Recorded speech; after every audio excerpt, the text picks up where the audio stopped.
What do you do when the world ends on a Friday morning? On the 10th of May, 1940, Winston Churchill woke up as Prime Minister for the first time. While he was shaving, the telephone rang.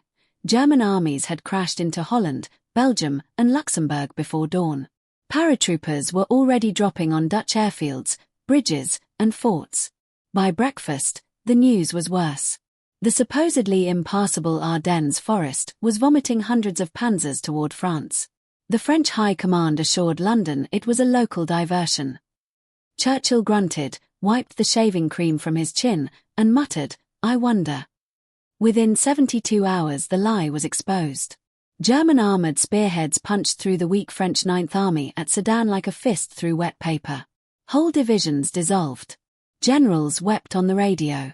Refugees poured west in columns 10 miles long, pushing prams, driving cattle, carrying grandmothers on their backs. The sky over northern France turned black with burning fuel dumps. In London, the calm cracked.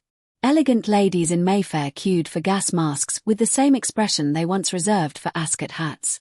Children were bundled onto trains with name tags pinned to their coats. Newspapers that had mocked Hitler for years now printed maps with thick black arrows slicing toward Paris. The arrows never stopped moving.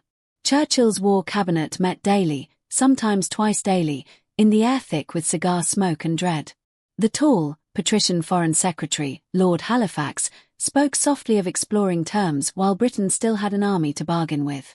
He believed a negotiated peace could save the empire. Churchill's eyes blazed. He slammed the table so hard that inkwells jumped. "Nations that go down fighting rise again," he growled. "Those that surrender tamely are finished." Yet even he felt the chill. At night he paced the corridors of Downing Street in his dragon dressing gown, cigar dead between his fingers, whispering to the portraits of Nelson and Pitt, "Can we hold? Can we really hold?" The answer, for now, was silence. Across the Channel, the British Expeditionary Force, BEF, was being herded toward the sea. Professional soldiers who had trained for years found themselves running from tanks they could not see, through villages whose names they could not pronounce. Ammunition ran low. Petrol ran out. Officers burned code books in farmyards. By the 19th of May, German tanks reached Abbeville on the Channel coast. The Allied armies were cut in two. 400,000 British, French, and Belgian troops were trapped in a shrinking pocket around an obscure port called Dunkirk. In Whitehall, planners calculated coldly. Perhaps 30,000 men could be saved, maybe 50,000 if the navy was lucky. The rest would be killed or marched into captivity. Churchill stared at the figures and felt something close to despair. He later admitted those were the worst days of his life. Ordinary Britons felt it too. Housewives stood in food queues listening to the 9 o'clock news, faces pale, lips tight. Factory workers in Birmingham and Glasgow stopped their machines when the announcer's voice cracked reading the latest communiqué. In pubs, arguments exploded. "We should never have gone in. Better red than dead." But beneath the shouting ran a deeper, quieter fear. If France, with the largest army in Europe, could collapse in 10 days, what chance did a small island have? On the 26th of May, King George VI called for a national day of prayer. Churches filled as they had not done since the Armada. In Westminster Abbey, the Archbishop's voice trembled as he read Psalm 46, "Though the mountains be carried into the midst of the sea, we will not fear." Outside, the sky was cloudless, almost mocking. That same evening, a short, urgent signal flashed from the Admiralty to every port and harbour in southern England. Operation Dynamo is to commence. No one yet dared call it a miracle. It was simply the last throw of the dice. Britain stood on the edge of the abyss, staring down. France was breaking.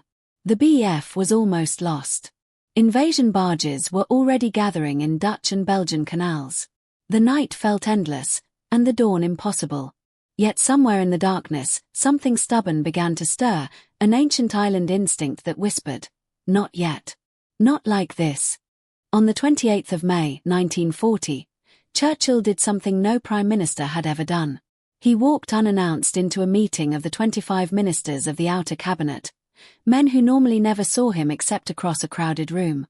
The air was heavy with defeatism. He did not sit. He stood, short, stocky, Bulldog face flushed, and told them the full truth.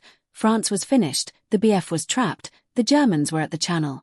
Then he delivered the sentence that changed history.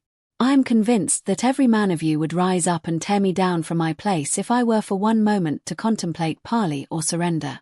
If this Long Island story of ours is to end at last, let it end only when each one of us lies choking in his own blood upon the ground.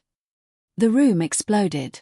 Grown men, bankers, trade union leaders, aristocrats, cheered until their voices cracked. For the first time since the 10th of May, defiance became contagious. That night, the little ships began to move.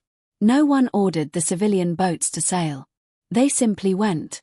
Fishing trawlers from Leon Sea, paddle steamers from Brighton, Thames sailing barges, cockle boats from Essex, lifeboats, motor yachts whose owners had never heard a shot fired in anger, all slipped their moorings and headed into the darkness.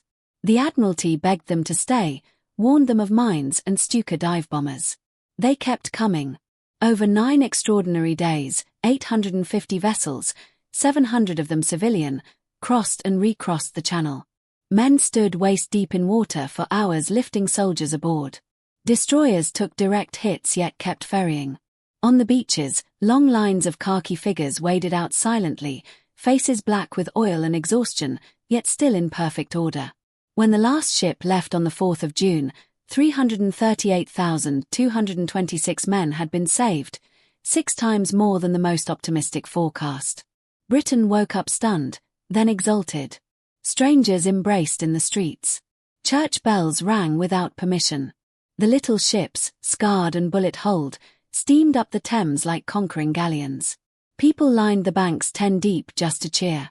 But Churchill refused to let the nation wallow in relief. On the very day the evacuation ended, he told Parliament, "We must be very careful not to assign to this deliverance the attributes of a victory. Wars are not won by evacuations." Then, in the same speech, he gave the world the lines that still ring down the ages.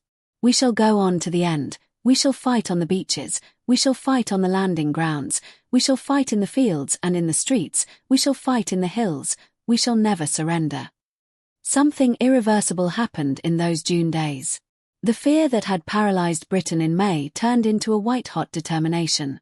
Women poured into factories. Teenagers lied about their age to enlist. Old men who had fought at the Somme dug out rusty rifles and joined the Home Guard. Allotments became vegetable patches, railings were torn down for scrap, saucepans were donated for Spitfires. The entire nation went on war footing overnight. France signed the armistice on the 22nd of June. Hitler danced his little jig outside the railway carriage at Compiègne. Across the Channel, Britain drew a breath and squared its shoulders. The Battle of Britain was coming. The Blitz was coming. Years of loneliness and fire were coming. But the soul of the island had remembered how to fight. The lesson of 1940 is mercilessly simple and eternally true. No army, no fortress, no weapon matters if the spirit breaks first. France in May had everything, superiority in tanks, in men, in artillery, yet lost because its leaders and its people lost belief. Britain in June had almost nothing left except a few weeks' worth of ammunition and a stubborn old man with a cigar, yet refused to quit.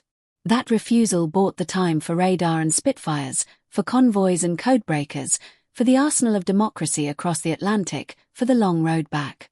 The little ships of Dunkirk and the voice that said never surrender proved that history turns not on iron and fire alone, but on one decision made in the dark, to keep going when every fact screams stop.